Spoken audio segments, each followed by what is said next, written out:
And we are back with the life and suffering of Sir Brant. Dragoon. With Dragoon Brant. Continue.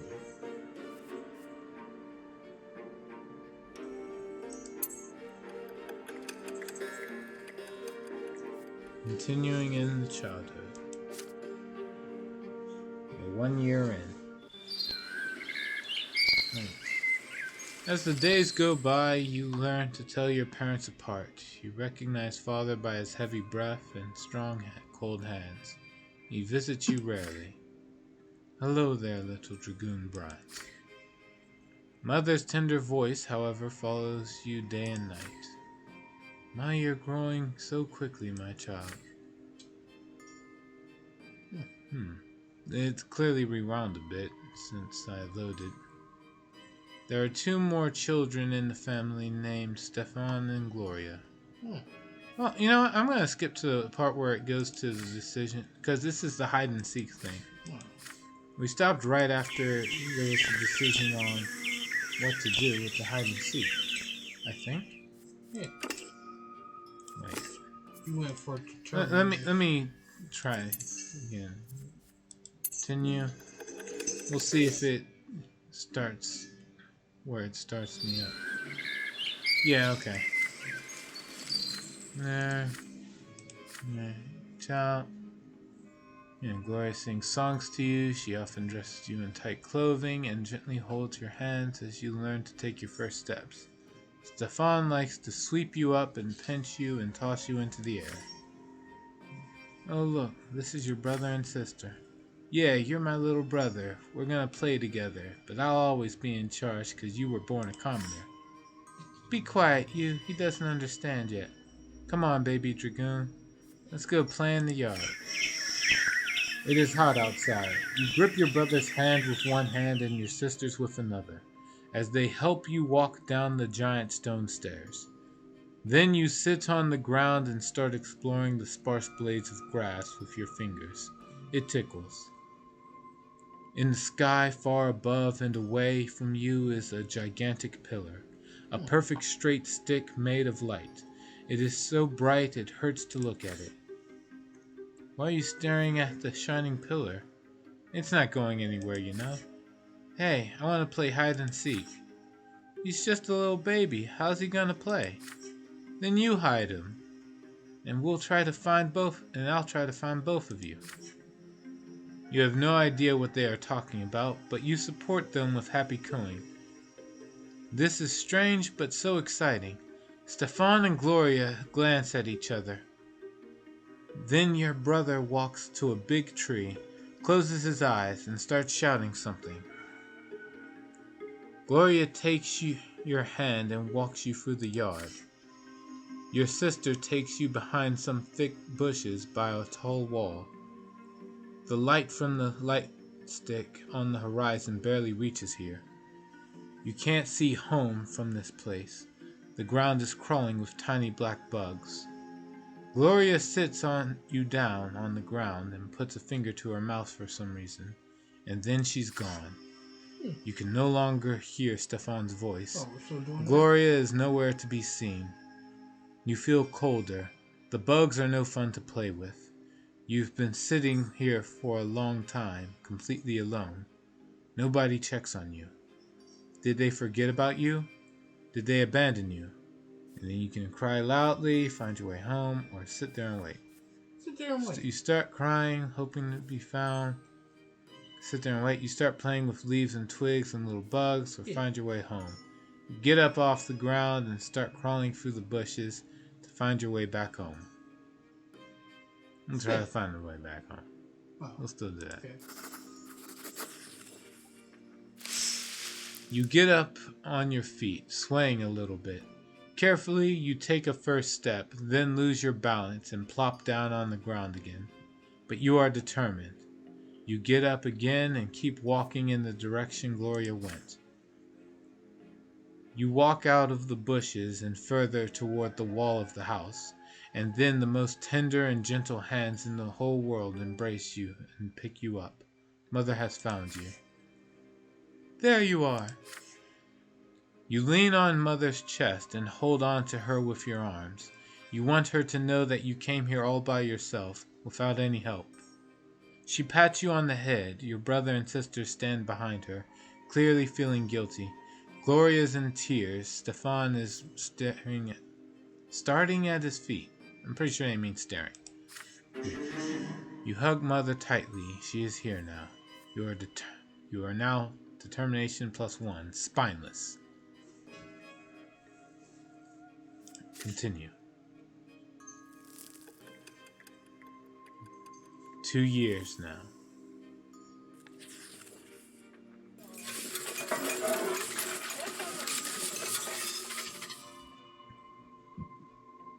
The Great Descent.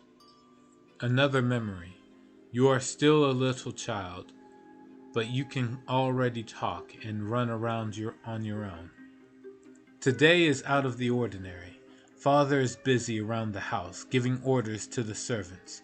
Throughout the day, the kitchen has been abuzz with work, and there is solemn, gloomy preparations and candles being lit.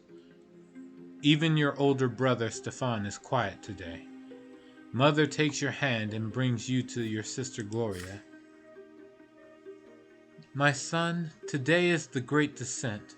We honor the day when the twin gods descended to us. We must spend this day in reverence to the gods. You are too young to understand, so just do everything your sister says for now. Gloria takes you to the playroom. There are no toys there, no chairs. Even the carpet has been taken away. There is nothing there but a bare wooden floor. Today, we're not allowed to go to any other rooms, and we'll be eating nothing but gruel and stale bread. On the day of the Great Descent, everyone must be where they belong. It is quiet, unusually so. Muffled voices from beyond the door are all you can hear. You are sitting on the cold floor, confused, with no idea what to do. Then you hear your sister's voice, a lonely sound in the empty room. It is a little song that Mother taught her. You hold your breath as you listen to it. When the twins came down to earth, they brought lots for every birth. Let us count them, 1, 2, 3. The twins made them for you and me. Nobles rule and bravely fight. They protect us with their might. Priests work hard to understand, guide us by the twins' command. Common people work and toil, always patient, never spoiled. Live your lot where you were born, to the day when you pass on. Know your lot and know the prayer, for the twins see everywhere. You are transfixed by the tune. Gloria notices your gaze, and a smile creeps across her face. You like the rhyme, don't you, Dragoon? Do you know what it's all about? Look, there are 3 lots. They were brought to us by the twins when they descended to us from the shining pillar. Remember that pillar of light on the horizon? That's it. You can see the shining pillar anytime from anywhere in the world. If you follow your lot as you live, you'll reach the peak of the pillar. If you don't, you'll get eternal torment at the foot. You and I are lowborn. Mom is a commoner too. So the lot for you and me is to suffer and be patient and work hard. Understand? The priests and the nobles have other lots. The nobles fight and rule over everybody. The priests, well, I'm not really sure what they do, but I guess they talk to the twins and then teach everybody. Gloria stares at you intently. Did you get it, silly? Then she shakes her head and keeps singing the song over and over again. Her voice transfixes you, drawing you in. The room starts to glow like the sky. From this light emerges two figures you have known ever since the moment of your birth. One of them embraces your sister's shoulder. The other stands guard behind her back. You watch this happening before your very eyes, unable to turn away. Okay. Gloria is swaying to the song, unaware of what is happening. She sings the final verses once more. Know your lot and know the prayer. You feel compelled by this divine sight to express yourself somehow. You feel words condensing within you from the light. But what will these words be? Finish the song properly or sing the last line wrong? Finish the song properly. You join your sister and finish the song the same way you heard it. You shout words of your own instead of the last line of the song. Alright, yeah. No, you're easy to slay. Sure, sing the last line wrong.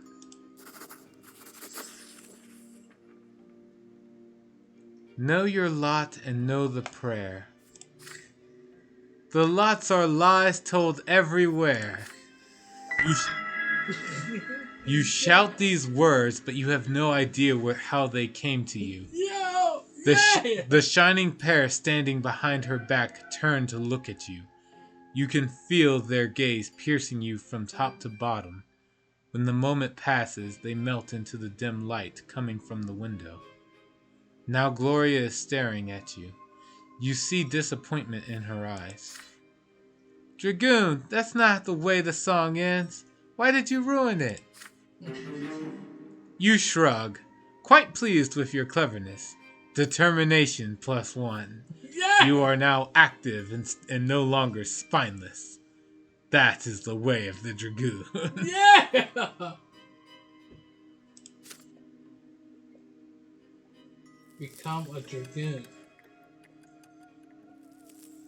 I worked from humble beginnings all to this moment. 3 years in. The Spring 1121 Spring, the origin. You are starting to understand more and more of what the adults say. Your family is an unusual one. Your father is a nobleman, but not by birth. His is a title earned through great service. But your mother is a low-born woman, a commoner. Because of this, you were born a commoner, but father says you may yet come unto nobility. You learn to read at an early age. Together with mother, you read and learn by heart the many poems about the divine twins, the twin gods who reside upon the shining pillar. Mother calls these poems prayers. Again and again, you try to discern the shapes of the gods in the strip of holy light that shines in the sky all day and night. But the light is too blinding to gaze upon. The greatest joy of all is when the stairs are no longer an insurmountable obstacle. Now you can climb and even jump from step to step. Father urges you to be more careful and avoid climbing too high. But even though you keep falling, you never stop being curious about the world around you. Your older brother Stefan now spends less and less time playing with Gloria and you. Playing with commoners is beneath a nobleman to be, he says. So Gloria calls him names and Stefan pulls her pigtails. One fine evening, Father gathers you all in the sitting room with an announcement. You will have another little brother or sister soon. Gloria asks him to bring home a little sister. Another brother would be too much. Stefan gets frustrated. There are too many little siblings getting in his way as it is. Soon you will be an older brother too, and it doesn't really matter who the youngest will be, a boy or a girl, you will love them the most. When Father comes back from his trips, he reads his adult books aloud for you. You find those stories of wars, generals, and rebellions quite enchanting. and father approves of your fascinations. Study hard, and maybe one day you'll become a noble of the mantle and earn your sword. But first you need to grow up. Growing up. The concept is as terrifying as it is alluring.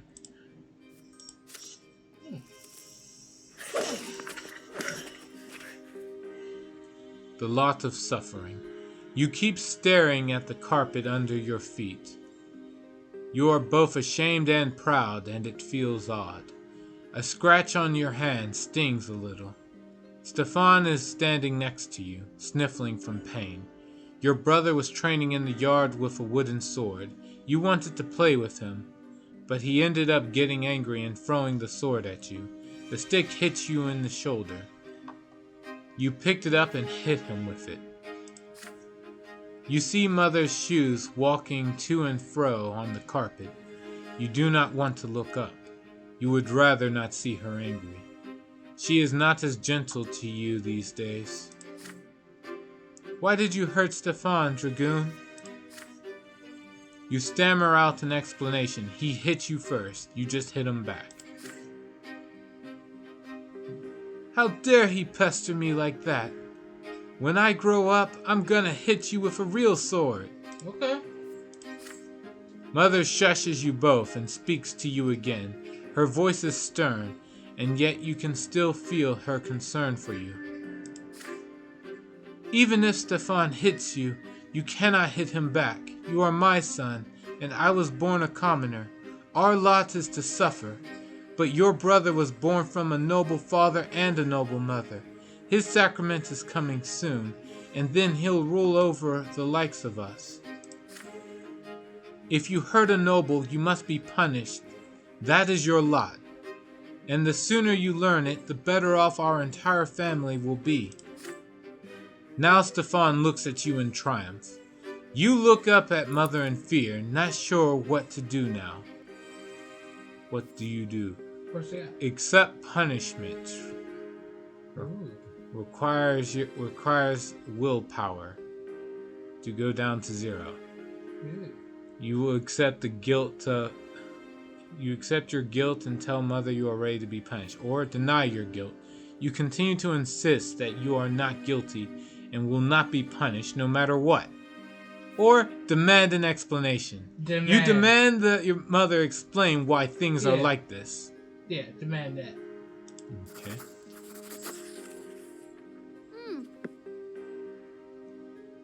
The lot of suffering. You start asking questions. Why were you born a commoner if your father is a noble? If you have your father's name, why can't you have his lot? And why can't you choose a lot for yourself if you don't like the one you have? Mother is stunned by all the questions you are peppering her with. Don't you dare ask me about that, Dragoon. I'll violate my lot if I start explaining it all to you. I'm a commoner, not a priest. You are flogged in front of your entire family. The pain burns on your skin again and again. Tears keep rolling down your cheeks. It feels like the punishment will never end. It hurts to walk when you are finally let go. You slowly climb the stairs and walk to your room. You see a book on your bed, The Teachings of Isatius, Volume 2. Your tears have dried now. You begin to read, slowly making your way through the difficult words. Every death of the body bringeth the soul ever closer to the twin's judgment. And when the body dieth a true death, the soul soareth to the shining pillar. The twin gods do judge every soul, and their judgment is stern and unforgiving. He who followeth his lot in life from birth shall melt in bliss atop the peak of the shining pillar. The words confuse and delude you, instilling fear and awe. You will read this mysterious book again and again as you grow up. Perception +1. Inattentive.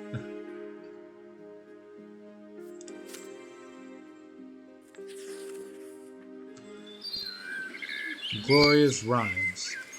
Mother mostly stays in her chambers now. With each passing day, she grows heavier and her features get rounder. It gets difficult for her to walk, but she still smiles all the time. One day she takes your hands and puts them on her big belly, and you feel a movement deep inside her. You will have another brother or sister soon. Gloria takes you on walks to the yard now. You explore the yard together under the evening light of the pillar, and she sings you songs and tells you amazing stories. Hey Dragoon, do you want to hear a rhyme? I wrote it myself. There's even a bit about you, but don't tell anyone, okay? Writing poems and songs is only for nobles. If Mommy hears about it, I'll get flogged. Remember how you got flogged for hitting Stefan? Our judge is my second father. In the past I had another. Mother says the twins are great, says we should not fight our fate. Brother loves to jump around, please don't fall down on the ground. See, I wrote a little rhyme, please don't tell them it is mine. Very well. But today your sister is nowhere to be seen. She promised to take you to the old pond and show you the red frogs that live there, but then she vanished. The servants join you in your search. Even Mother leaves her chambers when she hears the commotion. Finally you find Gloria in the far corner of the garden. She is holding a quill and sheets of paper covered in poetry. Mother becomes angry the moment she sees it. She looks through the poetry and her face grows dark with rage. Gloria is standing before her, wringing her hands and looking for an opportunity to run. But there seems to be no escape.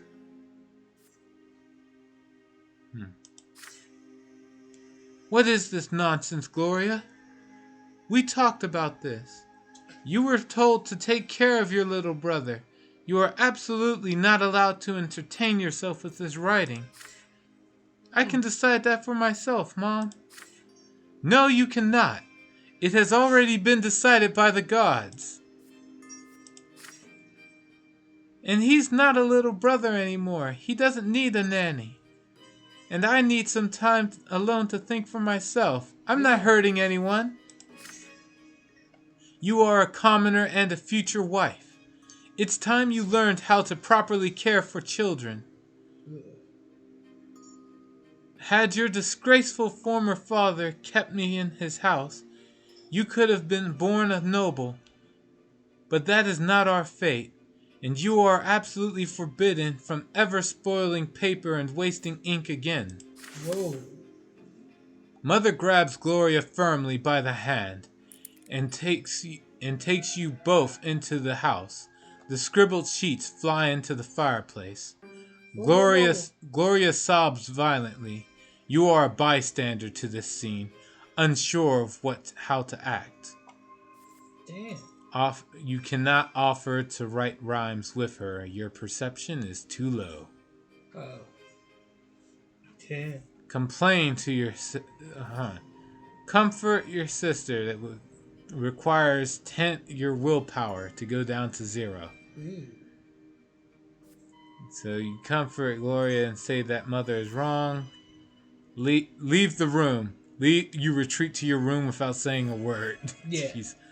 Complain about your sister. We can do that because our determination is high enough. Okay, do it.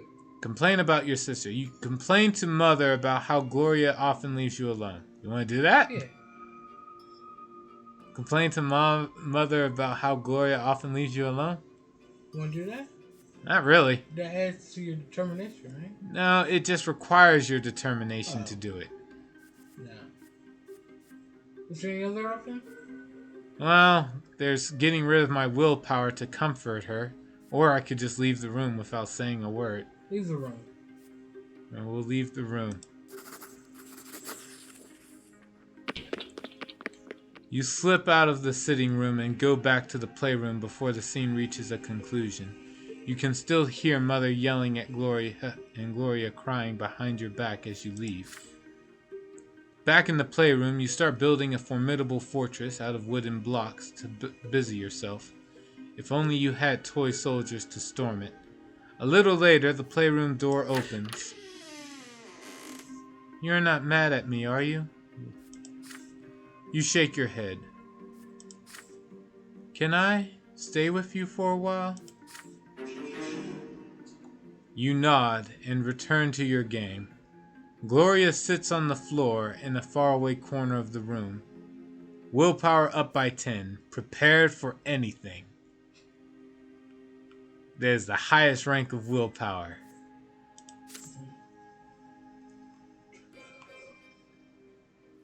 Dragoon! Jeez. Too bad our perception ain't that good. Alright, what do we get? What's happening now? The coming sacraments.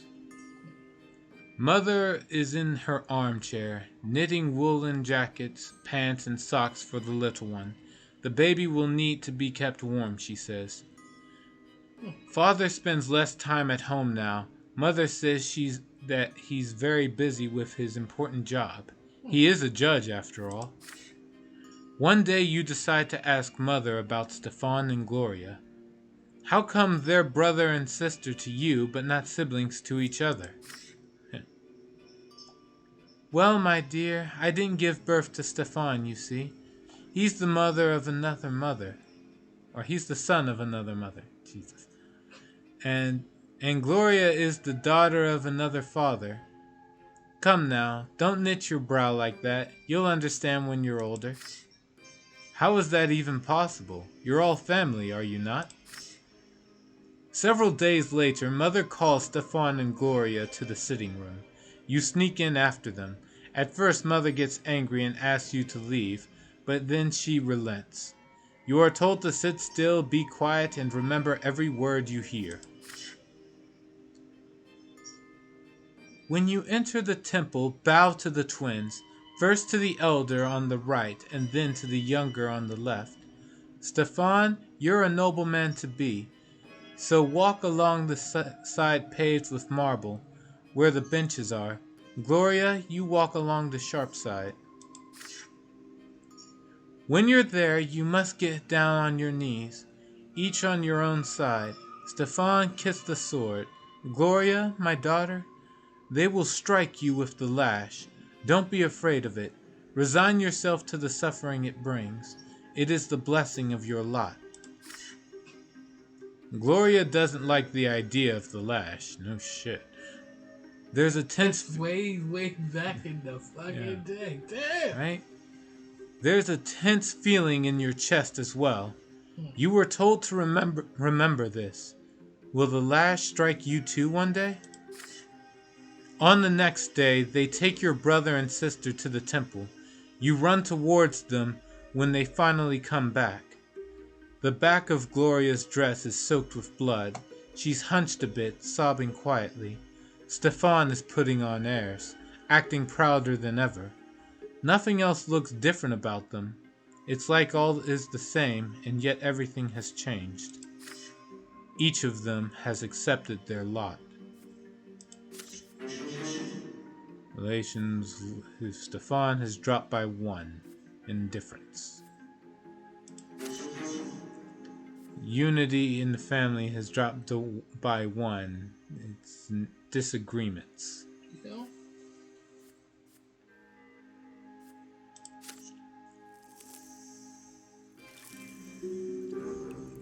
Brother and sister sacrament.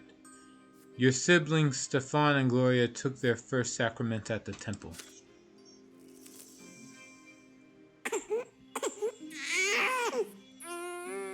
The newborns cry. You eye the little bundle in your father's arms with curiosity.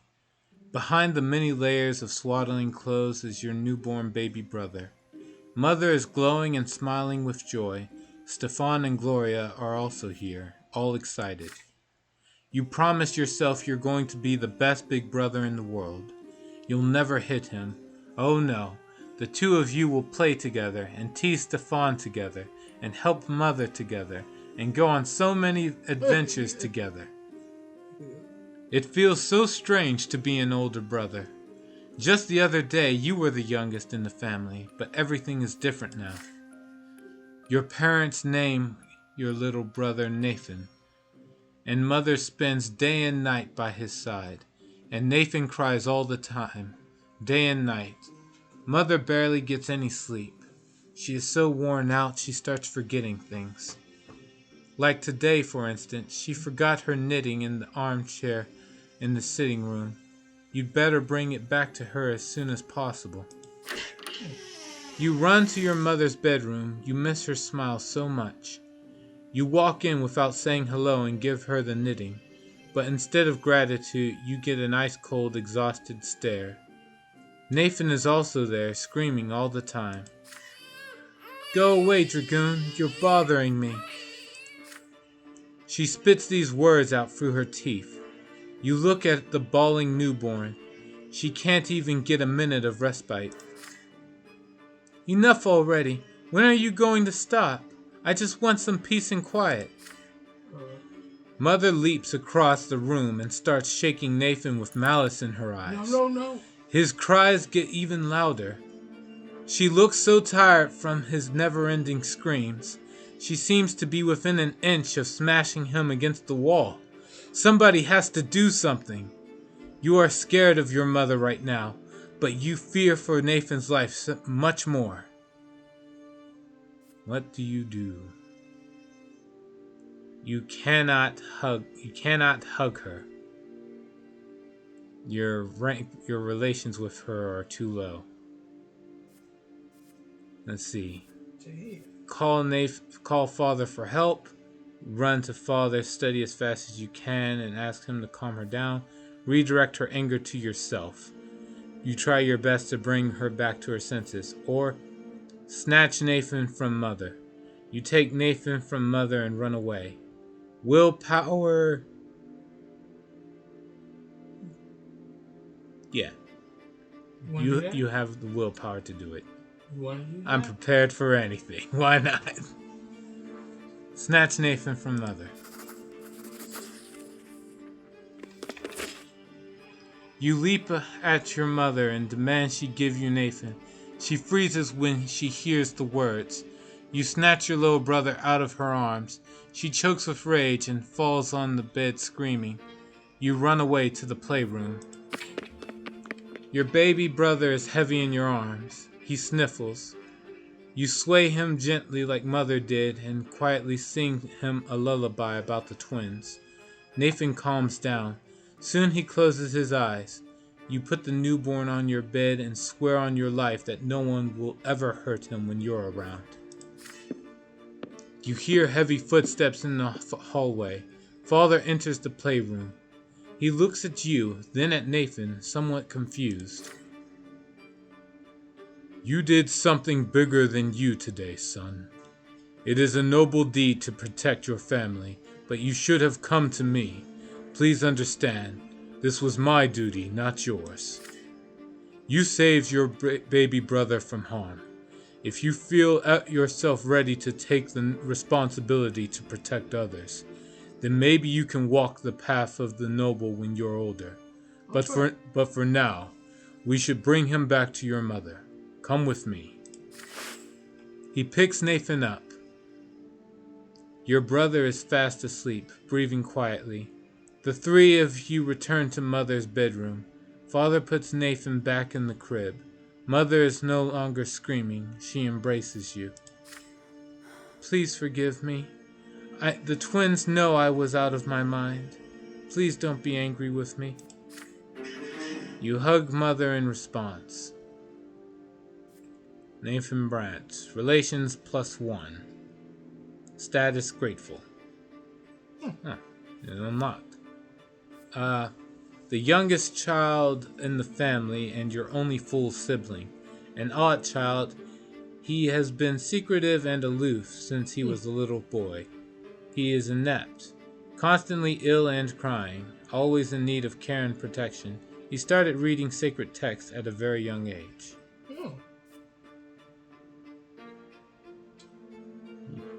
Your younger brother remembers what you did for him. Alright. Willpower went down by 5. I am still full of power. I'm still good. I'm still full of power. Night. Your younger brother Nathan is born.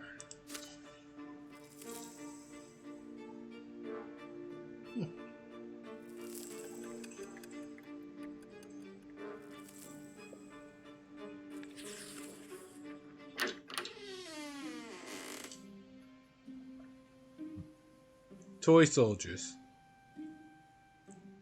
You wake up to father's touch on your shoulder. He is finally back home after a long trip. Dragoon, today is your special day, the day when you begin your studies. Now teachers will be coming to our home to teach you, and you must do everything they say. Be diligent in your studies, and you will grow closer to the nobleman's lot. And since you must remember this day, a present is in order. Lydia, get our little schoolboy dressed. I am taking him to the market district. Stefan wants to come with you too, but father shushes him sternly. This is your day. Your elder brother is hurt to hear this, but stays quiet. An open carriage takes the two of you through the dusty, noisy city streets. A pleasant wind tussling your hair. Your city is called Enizat. That you already know. It is one of the largest cities in the entire empire. There is a big shadow on the street. It comes from the white foliage of an enormous tree that spreads its branches all above the city. My son, did you know that the silver tree grew from the blood of our God's own disciples? It has been growing here for hundreds of years, right in our city. It cannot be damaged or burned. Not even the clergy know why. The carriage comes to a halt by a small shop next to a city square. You run there and freeze by the stalls in excitement. The shop is packed with dolls and figurines and toys. You've never seen so many at once before. Have you chosen your present yet? Father asks. You have. You want the Holy Order set, which includes several figurines of the Empire's greatest warriors of all time. You rattle off everything you know about the Holy Order. They were the ones who aided the Emperor's own forces in seizing the province of Magra and storming our city. That's how we joined the Empire. Father nods in approval. Very well. War isn't your lot for now, but maybe these toy soldiers will teach you to think like a general. We will lead them into battle and study military strategy. Go ahead, take your present. Having said this, Father turns away to examine the books. You run to the box of toy soldiers, delirious with excitement. But there is a fancy-dressed boy in your way.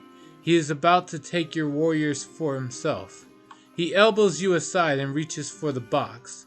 Anger overcomes you, and you push him from behind. Your opponent falls to the floor. The rich boy screams so loudly everybody in the shop hears it. He hit me! He hit me! A tall tower of a man looms over you. This is the boy's father. But then you feel your own father's hands on your shoulders. What happened?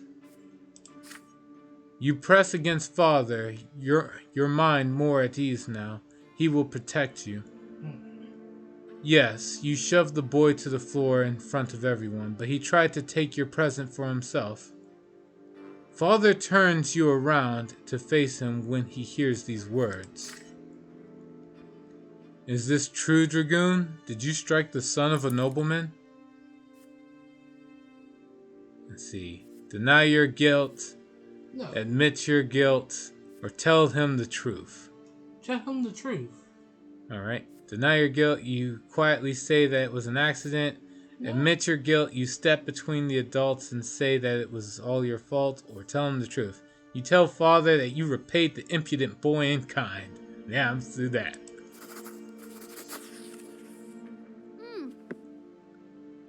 It isn't fair to blame you without letting you speak too. You didn't want to shove that stupid boy. He was the one who shoved you first. But the angry nobleman, the boy's father, will not let you finish. Nobody cares a whit for your so-called truth, little lowborn. The law is the law, and your punishment is due. Your father nods in agreement to these words, no matter how sad they may make him. They lead you and the nobleman's son out of the shop. You are told to bow to him and show humility. A bad feeling sends a shiver down your spine. With a satisfied grin on his face, the boy swings his arm and slaps you on the cheek. He strikes you again and again. Enough. He got what he deserved. We're leaving. Get out of our way. Your head is swimming from the heavy blows. You return to your senses back in your bed, with servants treating your face. Father stays by your side all day. The morning after, you find a little box on your bed with the 10 soldiers of the holy orders inside. You paid dearly for your stubbornness. Determination up by 1. Active.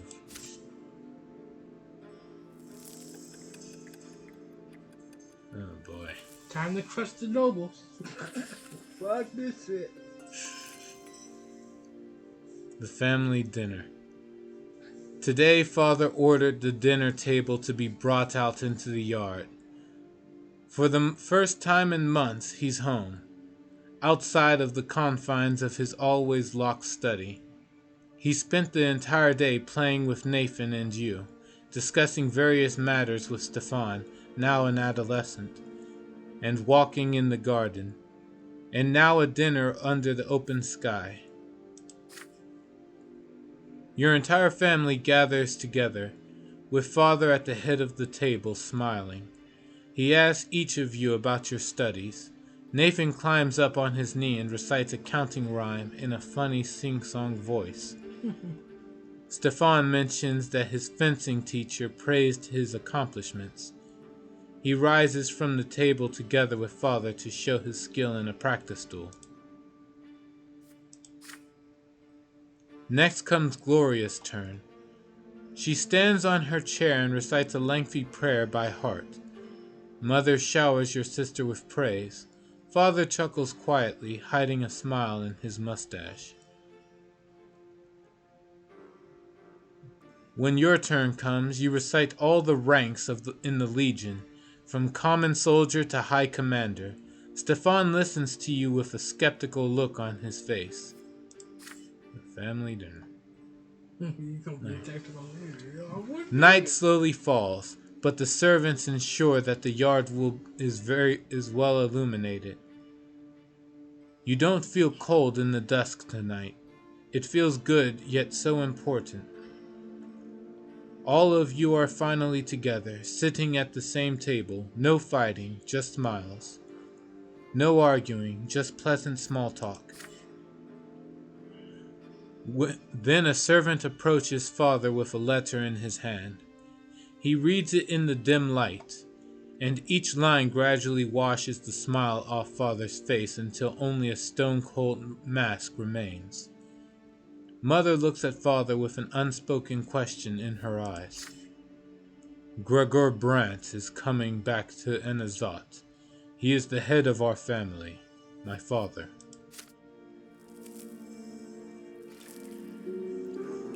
Grandfather's return. Your grandfather, Gregor Brante, returned to the family home from the capital.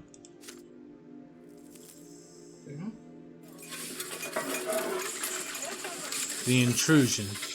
Ever since the news of grandfather's impending arrival, there has not been a single day when the house has not been cleaned or decorated. Your parents anxiously make sure everything is in order. They tell you to wash your face and hands after walks and scold you for leaving books on the floor. They tell Gloria she will be flogged if she is ever seen hiding in the attic. They make Stefan stay in his room. Even baby Nathan gets in trouble. Everyone is on edge. Then one day, grandfather arrives. It is a grim day, so hot your neck is sticky with sweat. Father, Mother, Stefan, Gloria, you and Nathan. The entire Brante family stands on the porch in front of the house servants lined up behind you. The carriage arrives, and out steps a tall, gaunt old man with a heavy walking stick and a heavier gaze. You cringe instinctively. Good health to you, father. Children, greet your grandfather as you have been taught. Still trying to look like a real nobleman, are you? You can't fool me, Robert. I was the first of the Brante family to be ennobled by the mantle, and I am the only one who remembers how to bear this burden properly. I live honorably by my lot. Your marriage to that low-born wench cut us off from ever becoming nobles of the sword. My progeny could have been born bearing noble blood. Father, I beg you, this is not the place. Grandfather eyes him with scorn and walks into the house, the entire family following close behind him. I have been away far too long. The entire house is a mess. This is an insult. How can you live in such a pigsty, Robert? The servants have grown far too lazy, all thanks to your commoner of a wife. I warned you, did I not? And yet you did as you saw fit. And the children, what do they know of tradition or honor? They are being raised in a virtuous family, father. And now you're speaking like a lowborn who's content to live in humility. Twins willing, now that I am here, this will not happen again. I am taking your oldest son to the capital. I see you cannot provide Stefan with a proper education, so I will correct your mistakes.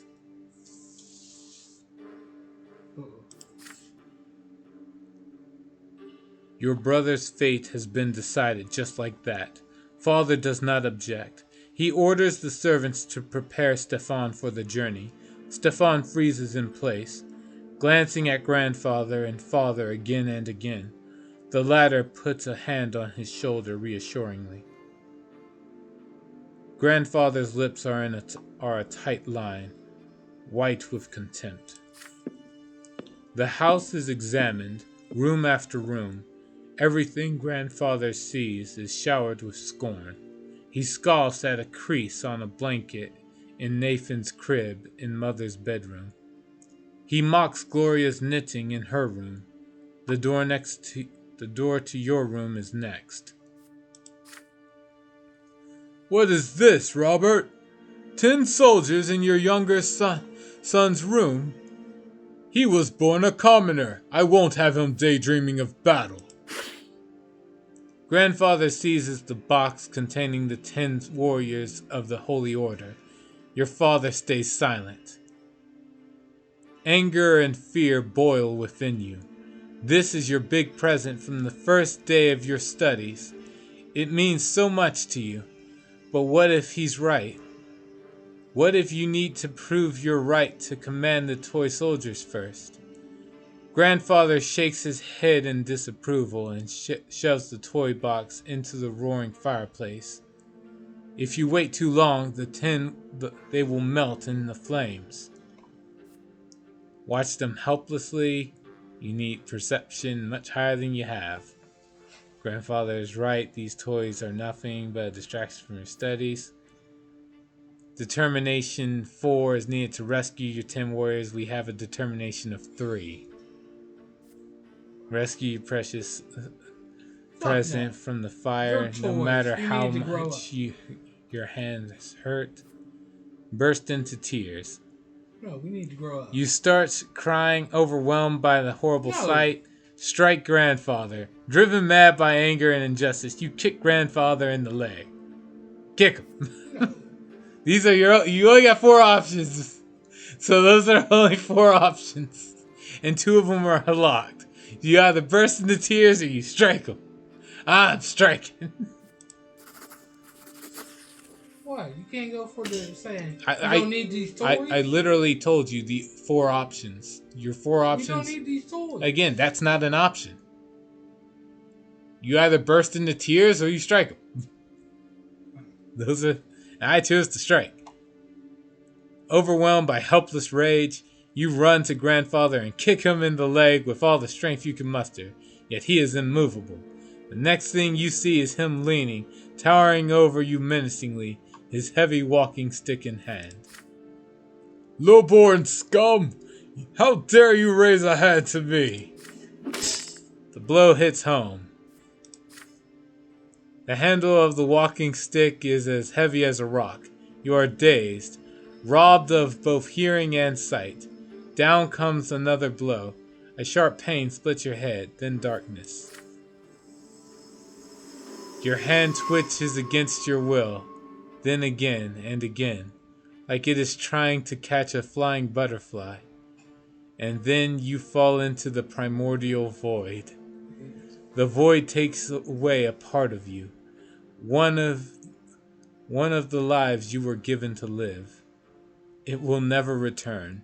There is pain and desperation and a sense of loss. Nothing can be done now. Okay. First death. Yeah. You fall into a pain that embraces you like a soft feather bed. You feel light, free. There are no restraints, just a warm glow that envelops you in its secure embrace. The waves carry you. Their touch is soft. They delicately enshroud what was once your body. It is a feeling unlike anything you have ever experienced before.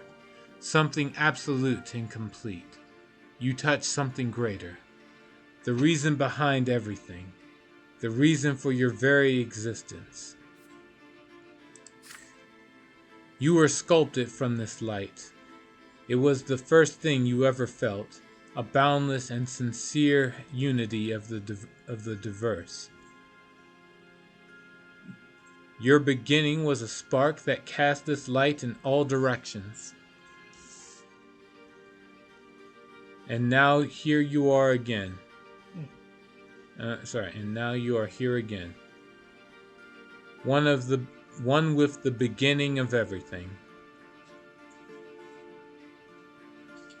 The light gleaming from you resembles the light of the shining pillar. You still see it. In the north, as always. The waves of light carry you to 2 figures. The elder is nearest. He is ready to accept you. He is quiet, wise, kind, and pure. The younger waits further back. You do not know what he is yet. The wave pauses at the elder's feet. He leans over you and plants a feather-like kiss on your forehead. The kiss spreads all over you. You are filled with unparalleled delight and bliss. You exist. You are unique. There is no one else like you. They know this, and they love you. You will never be alone. You are a part of them, a part of your family, a part of this universe. The twin gods will never leave you. They watch over you constantly. The elder softly touches you as you lie spread out amongst the waves, sending you further down the torrent of light.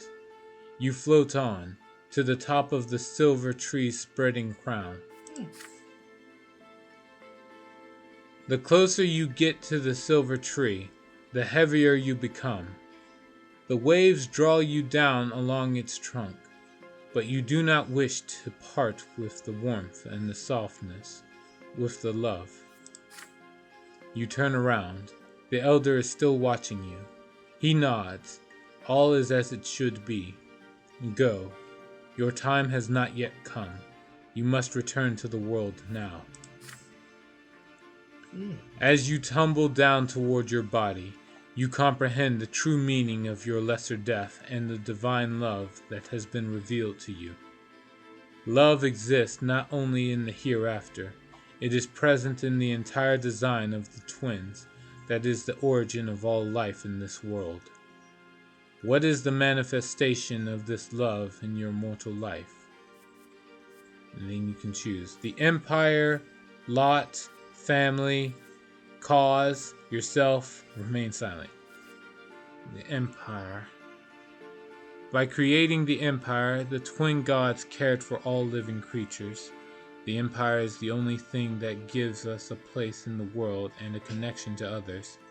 It is an enormous family made for people by the gods, or the lot.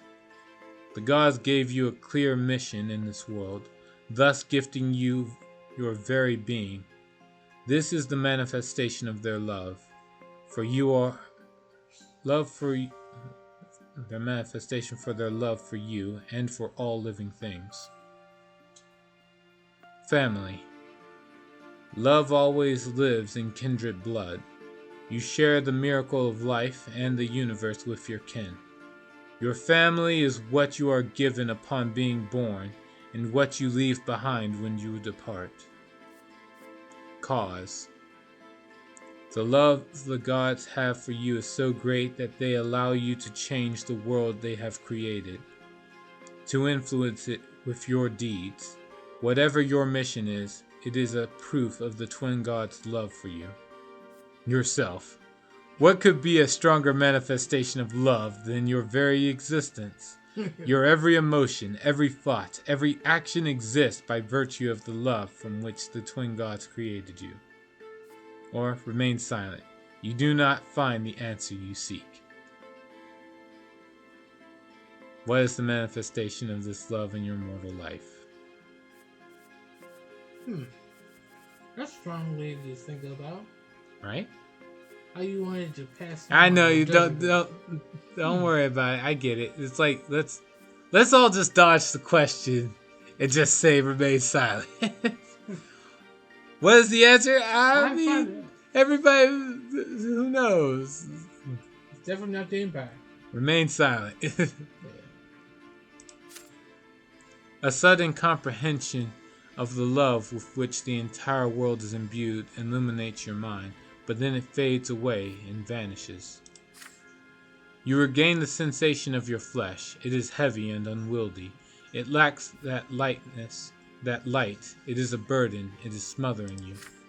You gasp for air. Your chest expands painfully. You feel as though your lungs are about to burst.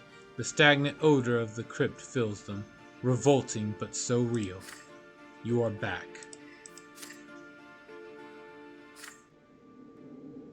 Then you smell a sickly, moist smell. You feel dampness all around you. You come back to your senses in the gloom of the family crypt, lying flat on a stone slab. Your parents are on their way to the crypt right now. You hear their muffled voices. They are arguing, and, against all rules, Mother will not agree with Father. Why would Sir Gregor do this? He just took one of our child's lives. Lydia. My father is our family's head, and the boy raised a hand to him. There was nothing we could do, and Father did admit that he was too hard on him. Please do not anger Sir Gregor. You need to accept this. It will never happen to any of our children ever again. Their voices grow quiet as they lean over you. You lean on your elbows to try to get up from the stone. Mother gingerly wraps her cloak over your naked body as you shiver from the cold. My son, your first death came far too soon. I know it may be difficult to realize what happened, but know this, the twin gods are ever merciful. You are a child, and your time to leave for the hereafter has not yet come.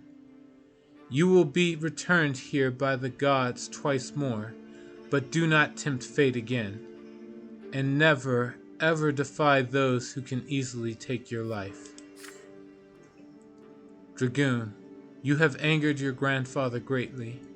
Do not stand in Sir Gregor's way ever again, and he will never hurt you again.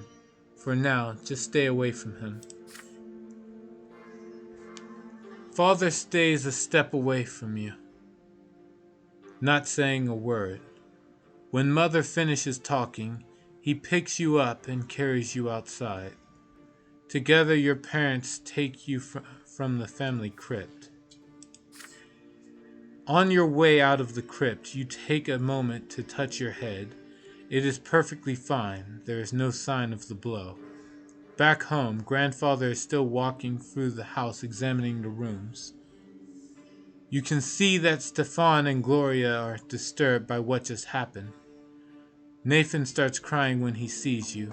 The playroom still reeks of burnt paint. There is something new about you now. A pitch black stripe on your left arm. It looks like a strange bit of dirt at first, but it will not wash off. It will be like that forever, Mother explains. That is all she will say of it. Gregor Brandt, relations -1. He has distaste. Determination went up by 1. Resolute. Perception went up by 1. Curious. Death went up by 1. Died once.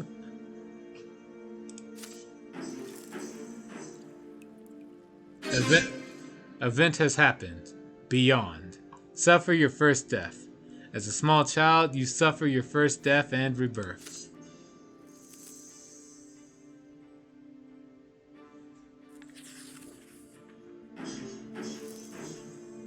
Father's Sword. This event is a consequence of your previous actions. Determination 4. Conditions met. When Father is not working long hours, you often see him spending long stretches of time in the backyard, practicing his fencing. You are allowed to watch, but that is it. You are forbidden from touching the sword, let alone actually learning how to fight with it. It is a new day today, and Father has been busy in his study since early morning. Mother took Gloria and Nathan to the shops. Your studies are done for today. The house is empty. You spot Father's sword hanging by the yard door. He must have left it there by accident after a training session. You deliberate at first, then grab the sword. With resolve and run outside. At last you have a chance to see it up close. It is a small sword, used for dueling, heavy and devoid of any ornamentation. You recall that it was made specifically for him. The weapon is difficult to handle. Its heft makes the palm of your hand shake. As you get used to it, you try your best to imitate Father's feints. Your technique leaves much to be desired, but at least it's something. You imagine yourself fighting for the family's honor as the thin blade slices through the air. But you swing too far back. The blade nicks your shoulder and cuts through your shirt, staining the fabric crimson. The sword falls to the ground with a dull clang. You try to apply pressure to the wound to make it stop bleeding, but all you do is make the blood flow faster. Dragoon, what are you doing here? The familiar voice hurts you more than the cut of the sword. Father walks up to you briskly. His rugged arms rip off a length of cloth and bandage your shoulder. He squats by your side and pulls you into an awkward embrace. My son, why did you have to take the sword? You know you're not supposed to hold it. This is no toy. It is a weapon that can take lives. I know how you feel. I used to yearn for my father's dueling sword back when I was a lad. One day you might have a chance to earn the right to carry a weapon, but first you must have patience, and study, and become a noble. When that day comes, I will be proud to teach you myself. You rarely spend time with Father without someone else around. There is paternal love in his voice. So much that even the cut on your shoulder barely hurts now. You would be glad to be convinced by what he says. But how can you forget your dream? How can you abandon it just to earn Father's approval?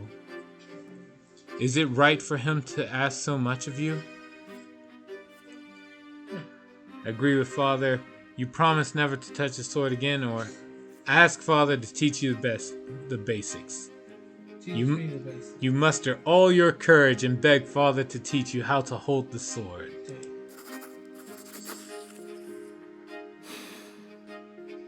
Father's inquisitive look presses you for an answer.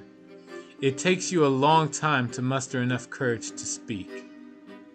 You beg him to teach you how to fight, at least the very basics. It will certainly come in handy in your future. It will be your first step towards becoming a nobleman. Now it takes Father a long time to respond. He is about to speak and you expect a refusal, but he says nothing. He draws a sharp breath again, but remains quiet. Then, finally, he offers you the sword.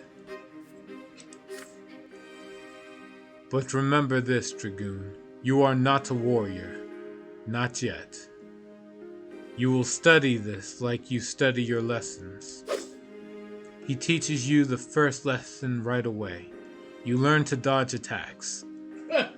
There are several times when the tip of the blade cuts the air dangerously close to your nose. It is scary and difficult, but you manage it. From that day forth, Father teaches you the foundations of sword fighting in great secret. You use your passion for tree climbing to explain the cuts you receive during training. Soon you learn how to hold your own in a duel. But will you ever need this art in real life? Determination up by 1, willpower down by 5, still ready for action.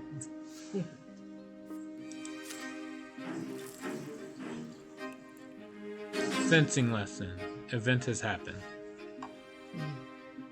You dare to study fencing like your father, even though you have no right to it by birth.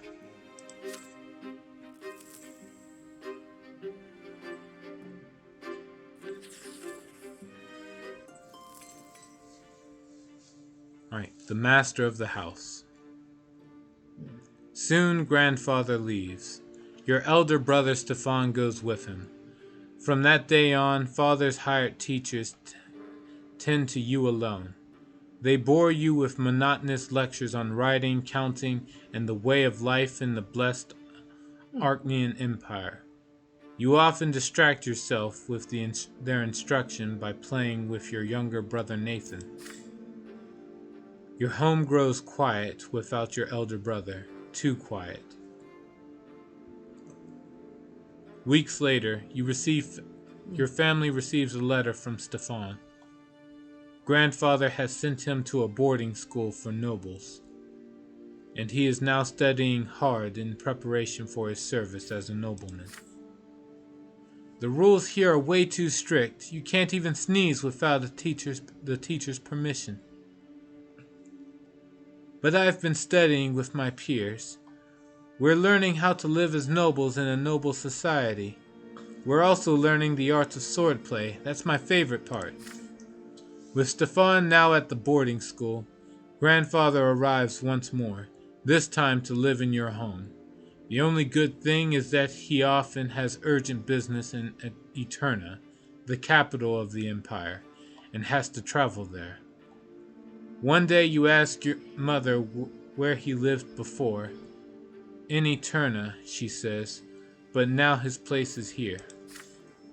Each time grandfather returns, he gives the servants new orders. Your home is now always busy with repairs. The servants are redecorating grandfather's chambers, including his library and sitting room. Sometimes father tries to gently talk him out of this. Why subject the house to constant reconstruction? Grandfather's answer is always the same.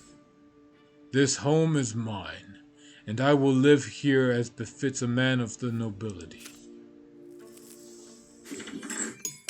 An illustrious guest. Some days, grandfather stays home, and on those days you try your best to stay out of his sight. But there is no way you can avoid family breakfast. The food is there, but you cannot bring yourself to eat it. Mother's eyes are red and swollen. She has been crying all night again. Grandfather sits at the head of the table where nobody used to sit before.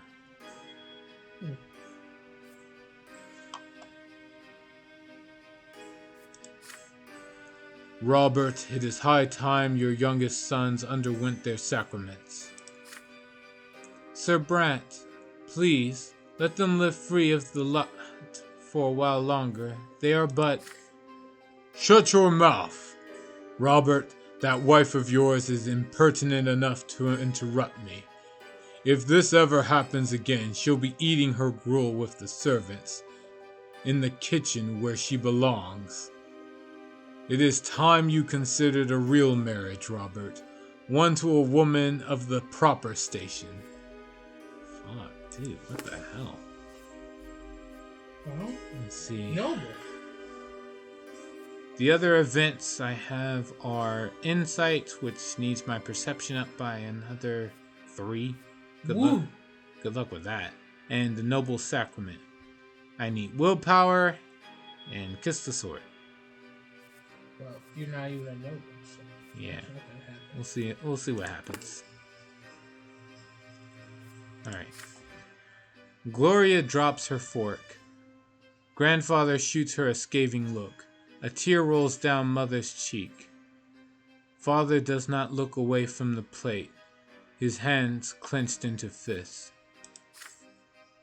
Baroness L. Lodar is one such woman. She is a comely widow and a fine match. She is suing for her inheritance right now and could use proper support and a husband. You can keep your lowborn Lydia around if you like. Servant, mistress, I don't care. I will not do that, Grandfather.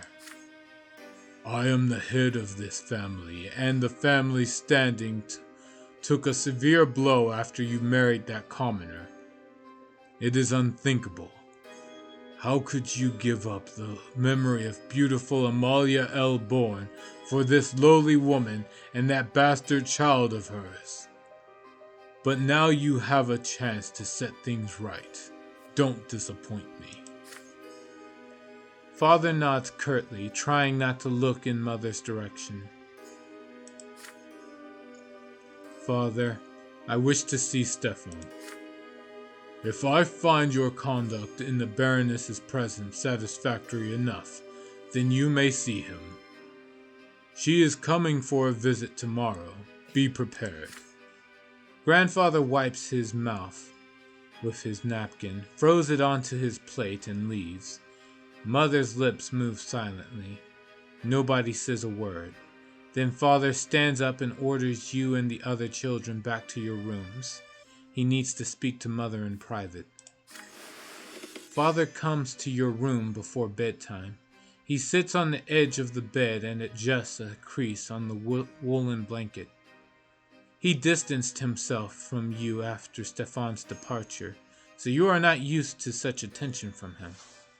In the candlelight, you can see his face in the dark. There's a sour expression on it. My son, Baroness Emma L. Lodar, will be visiting us tomorrow. Please be polite and treat her with respect.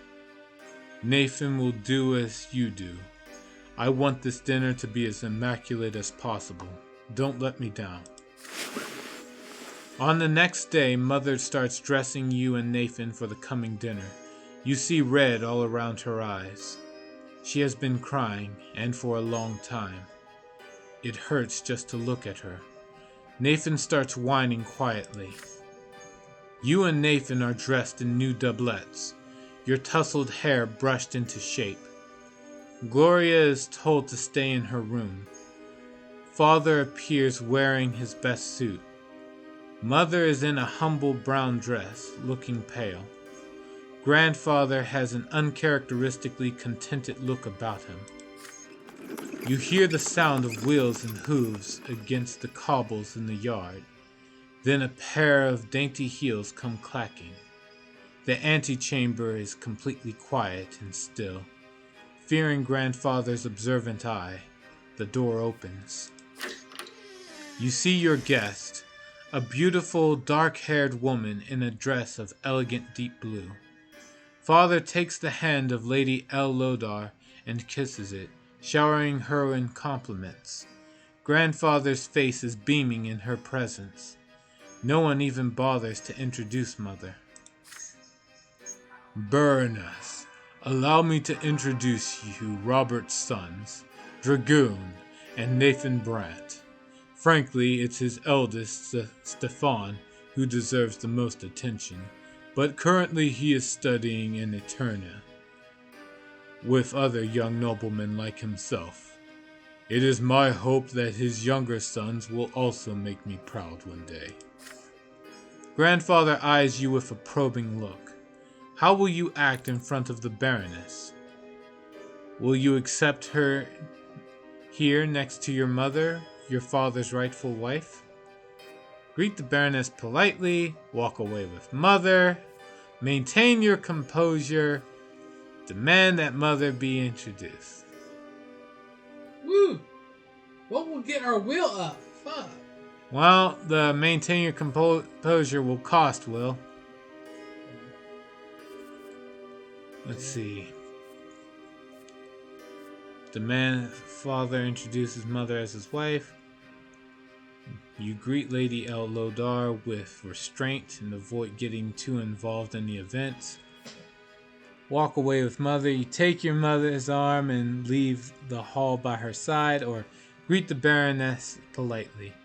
You approach Baroness El Lodar and kiss her hand following father's example. Do that. Okay. You follow father's example and kiss the Baroness's fingers gently. Her laughter fills the antechamber, ringing like chimes. You gallantly offer to lead her to the sitting room. Lady El Lodar graciously agrees. Behind your back, you can hear Mother sobbing. Grandfather and Baroness El Lodar engage in small talk over dinner. She tells him of the woes of litigation over her late husband's inheritance, and he advises her like the judge he is. Father is mostly silent, only getting in a word or two. You do your absolute best to behave yourself. After the decorous farewells to Lady El Lodar, Father quietly thanks you for your model behavior. The morning after he leaves for Eterna with grandfather to visit Stefan, Mother spends almost an entire day in her bedroom. You cannot bring yourself to speak to her. Relations with Lydia Brant gone down by 1. Father returns from the capital in a quiet rage. You overhear your parents talking. Apparently, grandfather has already poisoned Stefan's mind against him, and he greeted father with cold hostility. The name of Baroness El Lodar is never mentioned in the house again.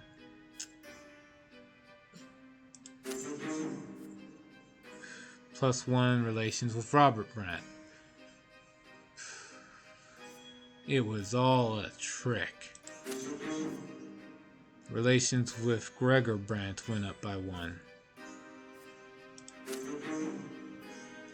Reputation with the family's reputation went up by 1. So it went from tarnished honor to modest position. Okay. Unity in the family has gone down by 1 again now, in disagreements. Okay.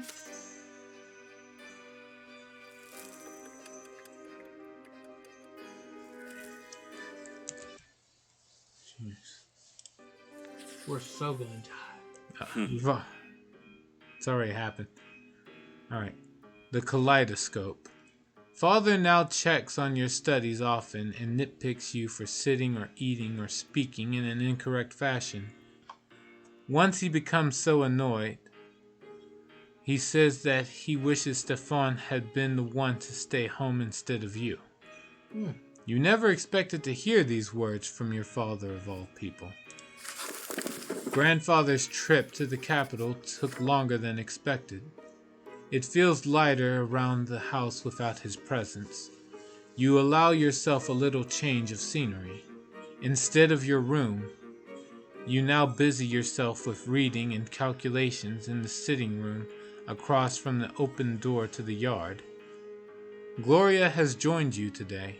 She has already helped you progress through several complex passages in the book. Right now, she seems preoccupied with a strange tube. Aren't you hurt by the way Grandfather treats you? You ask. Gloria just shrugs. Grandfather always says they should get rid of me. I'm used to it now.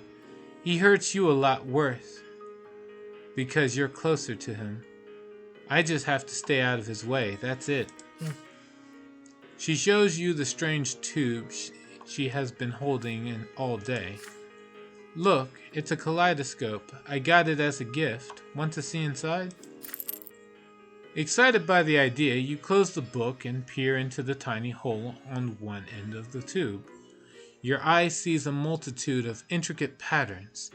Each turn of the tube reveals a new web of interwoven colors. They mesmerize you.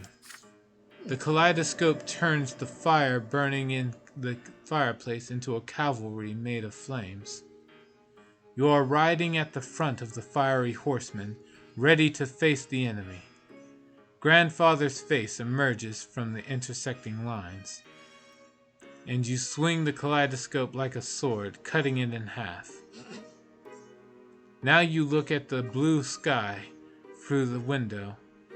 The patterns are unending, secretive and calm and peaceful, just like Father's smile before Grandfather's invasion. The deep blue gives way to a scattering of gold radiating gentle warmth, like Mother's arms.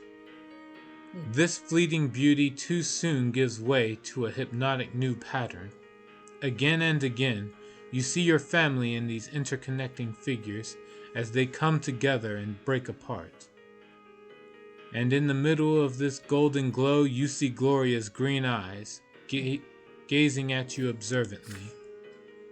Your sister left you long ago. The books are abandoned, and time slips away unchecked, but you are still busy peering into the kaleidoscope. Order emerges from the chaos before your eyes again and again, but you cannot preserve it no matter how you try. You are caught in an inner conflict. There is so much that can be done with this kaleidoscope.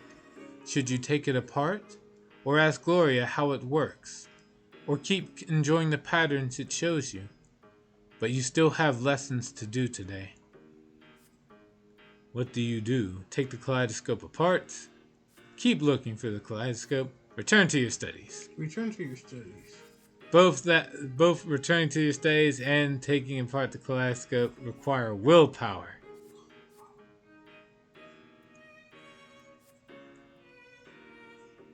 I don't know what. Maybe you just gain willpower if you just keep looking for it.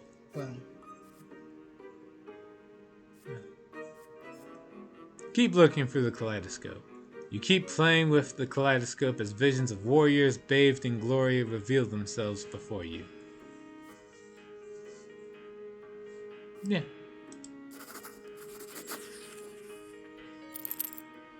You continue peering into the ever-changing patterns of the kaleidoscope offers you. They become truly interesting when you point it at the shining pillar gleaming in the sky. In your mind's eye, one battle follows another, filling your ears with clanging steel and the neighing of horses. You are leading the Imperial Army now. Everybody is so proud of you. Grandfather says you are better than Stefan, and Father's stern voice cuts your daydream short. You lost all track of time. It is evening now. How did you get your hands on this toy, Dragoon? Why weren't you studying? Give it to me. You will have double the lessons tomorrow. As look at my willpower went up by 10. Now I'm full of power and ready for anything. Or almost prepared for anything. Sweet temptation.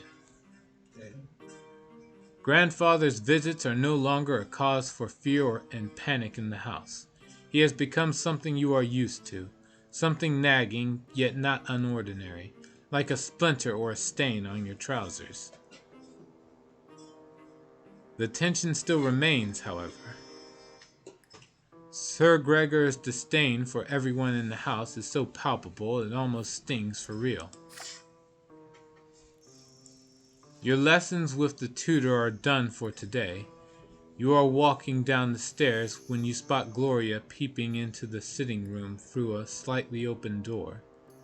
You sneak up on your sister and tap her lightly on the shoulder. She is startled. Oh, it's you, Dragoon. Look, Sir Gregor's eating something.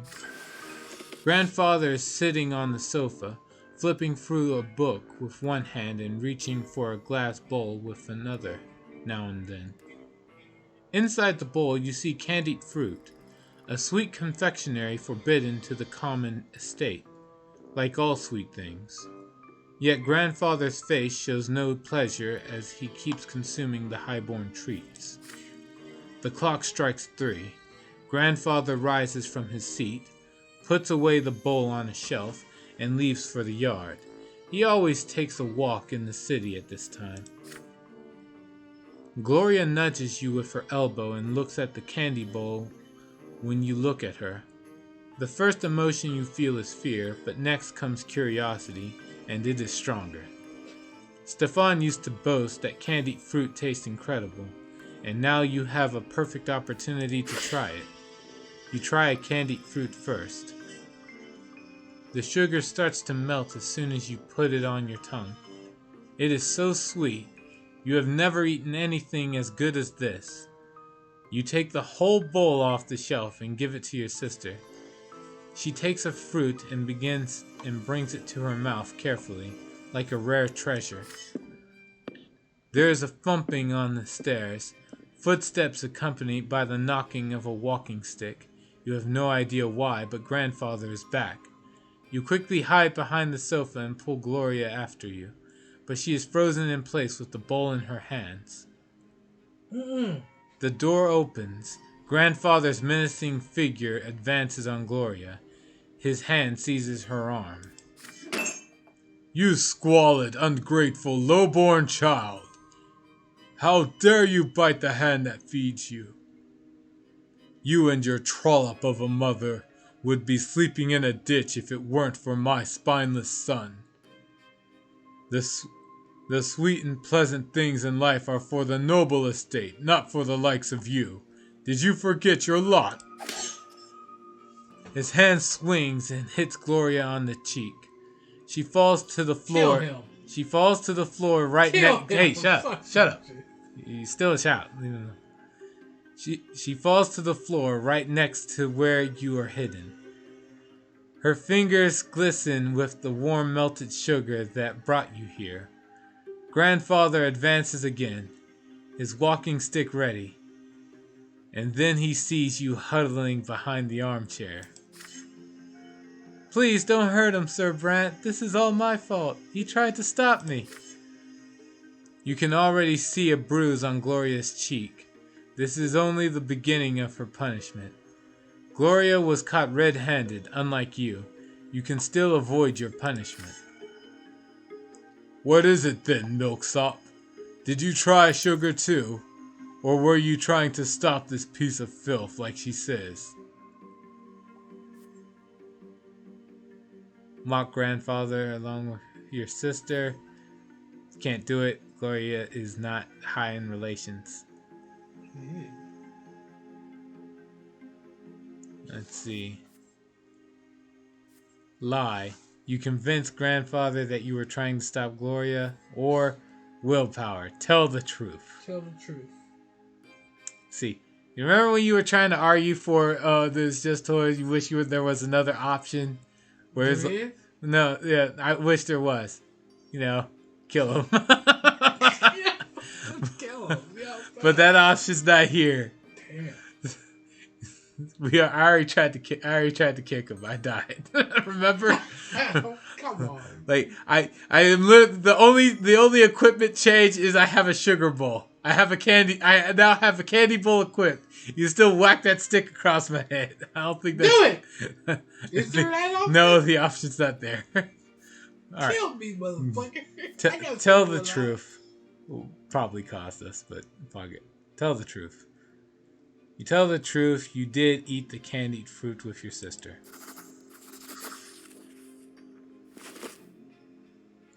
You stand up and tell the truth, even though it takes you an effort to do it. You actually ate a candied fruit, but Gloria only touched it. You hope this will help your sister avoid punishment. You are quickly proven wrong. Grandfather's face is red with rage. He strikes you both with his walking stick, blow for blow. He keeps hitting you until he grows tired, and then he leaves you where you are. Soon enough, Mother comes in to find the two of you on the floor, too afraid to move. She shakes her head in disappointment. You are badly hurt and covered in bruises, yet she still forces you to kneel and recite the precepts on the lots and how important it is to follow them. Then you stand before father and grandfather and swear never to take things that do not belong to you again. Relations with Gregor Brante have gone up by 1. Perception has gone up by 1. Willpower has gone down by 5. We are now curious. Yeah, look what that got us.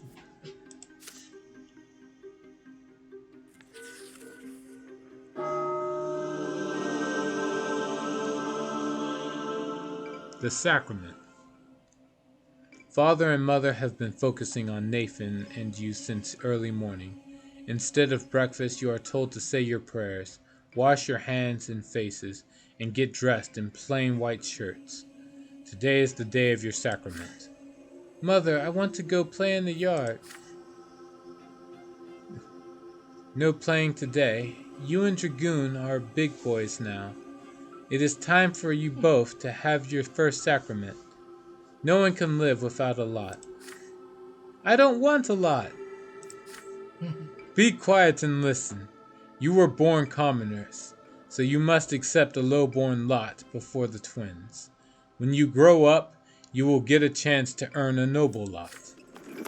Father and Mother take you to the carriage. Nathan is hungry. He starts whining. Grandfather is the last to get in the carriage. His eyes are on you and your brother, looking for every fault. Soon the carriage is moving along the streets of Anazat, slowly and solemnly. One more turn, and you see the colossal white building marked by 2 massive pillars. For the first time in your life, you are to enter the Church of the Twin Gods. You enter the gate and walk under the splendorous dome of the church. The church hall is divided into 2 halves. They are drastically different from one another. The floor on one side is rough and jagged and covered in dried brown spots, while the floor on the other side... The floor on one side is rough and jagged and covered in dried brown spots, while the floor on the other is made of smooth marble. The commoners kneel on the jagged floor, and the well-dressed nobles and their families sit on pews.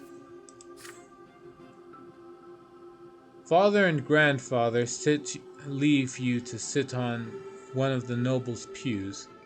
Mother walks to the rough stone on the commoner's side and gets down on her knees. You see her wince in pain, for the low-born estate shall suffer in the house of the faith. The church acolytes surround you and lead you to the altar, where you and the other children will take your sacrament this day. Before you stands a tall priest, dressed in black, with a sword in one hand and a hefty whip in the other. Nathan's whining grows louder. He dislikes this place. He is scared. You remain quiet, but your stomach roils in uneasy anticipation. The first child to take the sacrament is a jaunty little boy from a family of nobles. The priest extends the sword before him and recites the words of his lot.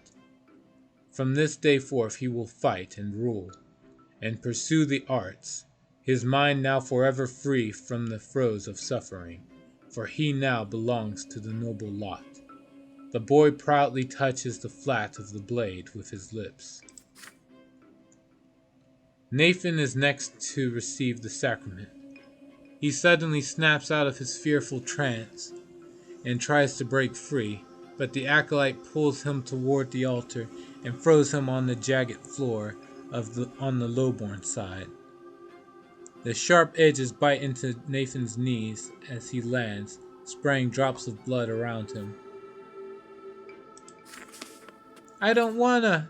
Dragoon, why do they want to whip me? What did I do? You try to break free and run to Nathan's side.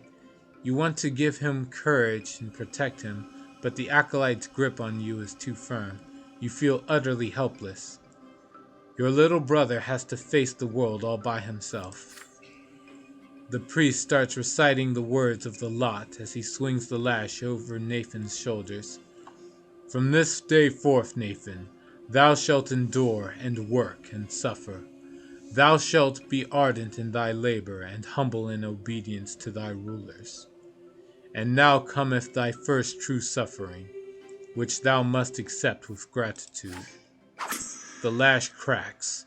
It strikes his right shoulder. It strikes his left shoulder. The blows are so powerful that Nathan falls to the floor. The priest tells him to rise. He has received his lot. Nathan gets on his feet and drags himself towards Mother, his knees torn and bloodied, his spirit broken. It is your turn. Your feet will not move. You can barely muster enough strength to walk to the altar. You get down on your knees and feel the sharp stones below. So sharp your clothing cannot protect you. Your skin begins to burn. The acolyte forces your head down, and you feel the lash being drawn above you, ready to strike. The priest's words are for you now. This is thy sacrament. Thou shalt work and endure and suffer. Thou art about to receive thy first true suffering by the sacred lash. Dost thou accept thy lot? Then accept it. You humbly accept the commoner's lot. Raise your head. You raise your head defiantly and stand up. Catch the lash. You catch the lash before it strikes your shoulders. Kiss the sword. Kiss the sword. You defy the rites of the sacrament and kiss the priest's sword. The whip slices through the air, about to strike, but your eyes are transfixed by the blade the priest holds in his other hand. You jump up and away. The lash misses you. You grab the blade with your hands. It cuts into them without mercy. The priest wrenches it away from your bloody fingers. You look him straight in the eye. I am Dragoon of House Brante. The priest freezes in shock. You seize this moment to pull the sword closer and kiss the smooth, cold blade. You hear cries of outrage among the churchgoers. Mother prostrates herself on the jagged floor, racked with fear. Father remains still, baffled by what you have just done. I am. But grandfather looks at you intently, as though truly seeing you for the first time. There is a semblance of respect in his gaze. You are forced back to the commoner's place at the altar. The acolytes seize you by the arms and legs and keep your face bent closely to the bloody, jagged stones of the floor. The lash strikes your right shoulder, then your left shoulder. Then you are told to rise. You are a commoner. Mother takes your hand and leads you out of the church.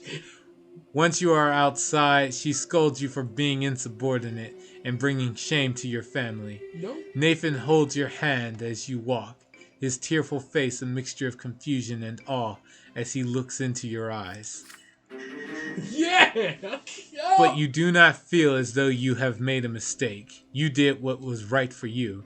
Gregor Brandt, relations +1. Well, damn.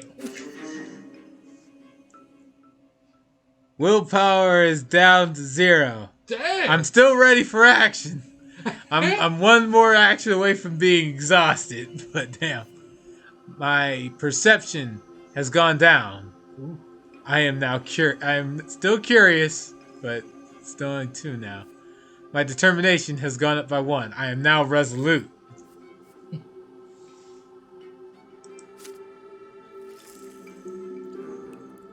The sacrament. You have taken your first sacrament and received the commoner's lot. Nobleman's sacrament. Event has happened. You challenge the sacred order and attempt to seize a noble lot.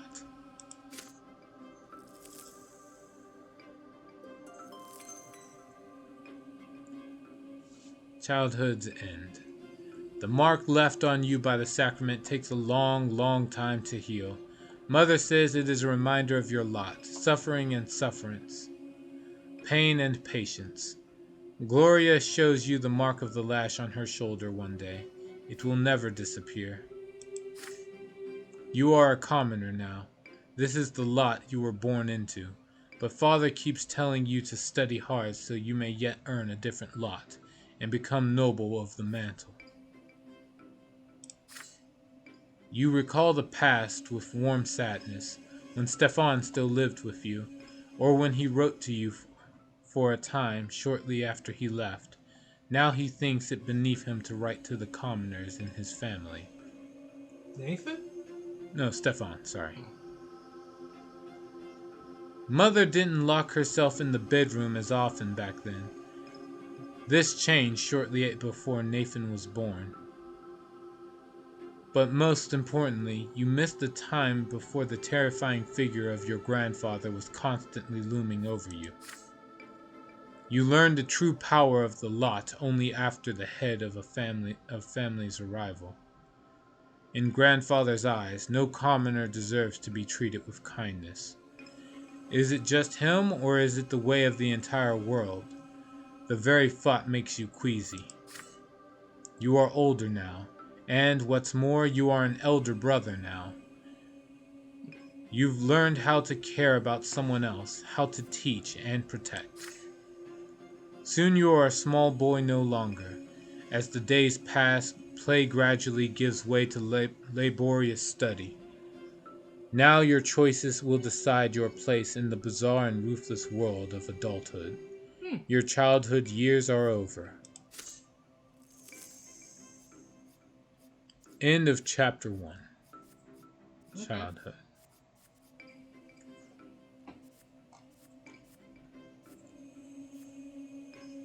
Important life events have happened to you in this chapter.